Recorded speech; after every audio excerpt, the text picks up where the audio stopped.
Tom Tran wasn't the only actor in the film to have been discovered while he was at work. Kubar Wynn was the manager of a convenience store in Houston, Texas, when one of the local casting directors we'd assigned saw him and asked him to audition for the role of bar owner Jimmy Wah. During the Vietnam War, Kubar had managed to make his way from Vietnam through the jungle, narrowly escaping being captured by the Khmer Rouge and buried alive in the killing fields in Cambodia.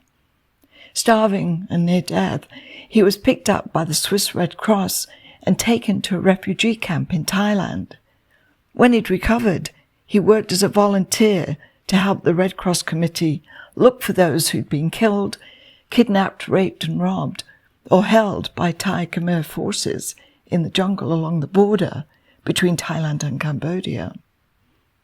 The Red Cross and the US Embassy had meetings every week to exchange information on the refugees, finding out whether they had relatives in America. A beautiful Vietnamese woman with long, black, silky hair was a regular visitor from the embassy and helped refugees by giving them an opportunity to go to what they called the Freedom Land. This woman often wore white, so the refugees called her the Angel. Then the day came when she told Kubar that she'd found his two brothers in Houston, and she arranged for him to leave the camp and go to Texas. That was in 1981. Now, 6 years later, Kubar is back in Thailand playing the role of bar owner Jimmy Wah in Good Morning Vietnam. I'd cast a number of beautiful girls to be in the bar scene with Kubar, and one of them happened to be Chan Ai Lan, or the Angel. When Kubar saw Chan for the first time on set, he said he thought she was a mirage or that he was having flashbacks. Here was the Angel right in front of him. Oh, it was an amazing moment. Kubar had been living in Houston and had been cast in the film, and then I'd cast Chan Ai Lan, who was still working at the US Embassy in Bangkok, to be a bar girl. It seems unbelievable that here she was, not only in the same film as Kubar, but in the same scene. What were the chances of that? It really was a minor miracle, a wonderful reunion, and one of the very special moments on the film that I'll never forget. Robin Williams was great to work with and was very kind and considerate to everyone. You know, most stars stay in their trailers on location, especially at lunchtime, and they don't mix with the crew. But not Robin. He liked to sit with the crew and mimic their English and Scottish accents. He was like a sponge. It was uncanny how easy it was for him to adopt the various dialects. We all loved him. If you've seen the film, you'll know that Robin plays the role of a DJ. Being Robin, he didn't actually follow the dialogue that's written in the script. He improvised a lot. However, there was a slight problem.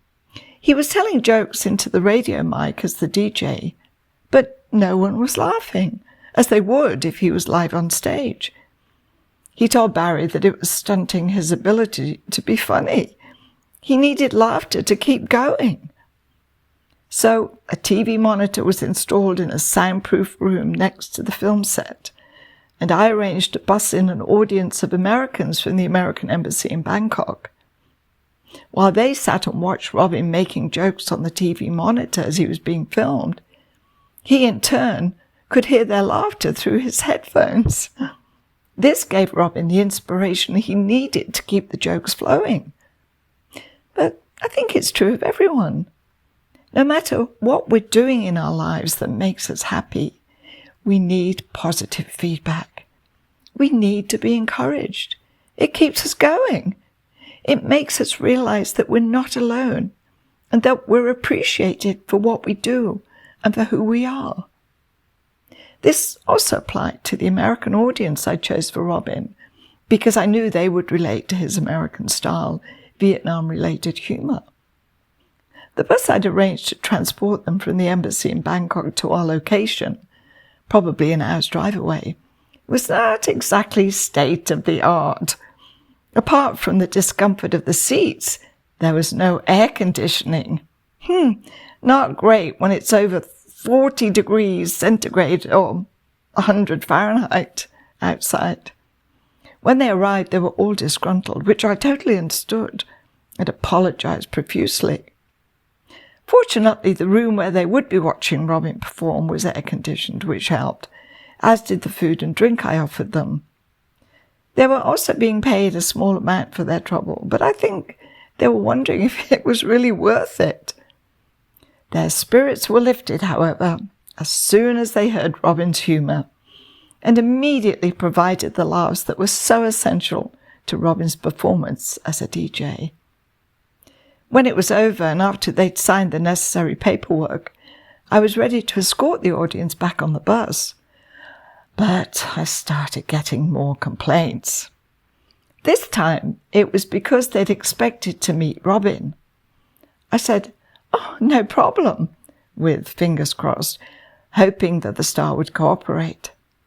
But of course I should have known better. Nothing was too much trouble for Robin, and he genuinely loved meeting people.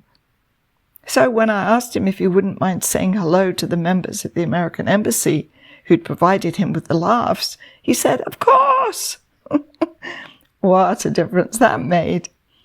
He chatted with them, wanting to know where they were from and so forth, cracked relevant jokes, and posed for photos with everyone. Then they were happy. I'd had a similar situation when I hired 500 young guys to be GIs. They were needed for a 3-day shoot at Bangkok airport. These young men were from all over the world, but with the short back and sides and dressed in US Army fatigues, they were definitely GIs. The only problem was that these guys had been travelling around the world, living on beaches, wearing hardly any clothes or shoes. Now, here they were in wool uniforms, thick socks and heavy boots. They were also carrying backpacks with 50-pound weights inside, so that when they ran across the airfield, the packs didn't bounce up and down. Again, the weather was scorching hot. So after a few hours of filming, they were exhausted. They also had blistered feet and were certainly not happy campers. On this first day, they were questioning whether they were going to come back. "We haven't even seen Robin Williams," they moaned. Knowing that it was crucial these young men be happy because I needed them for 2 more days of filming, I didn't hesitate to go to Robin to see if he could help. He was like a puppy dog bouncing around with so much energy. "How are you, Marie?" I told him. "Oh, the natives are getting restless."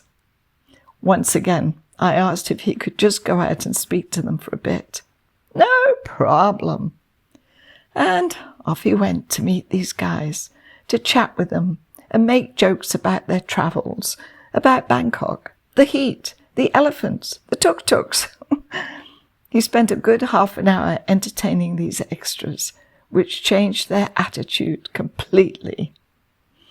At the end of the day, I got on the buses that had transported the extras to the set and thanked the young men for taking part in the film, and told them that we couldn't make the movie without them, which was true.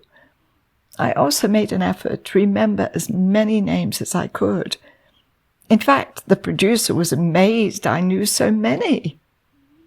I told him that it was important for each person to know that they were appreciated and valued as an integral part of the film. Selfishly, I also needed them to come back the next day and the day after that. I'm pleased to say that in the 3 days of filming, I only lost 5 out of the 500 extras I'd hired. 2 I had to fire for drug use.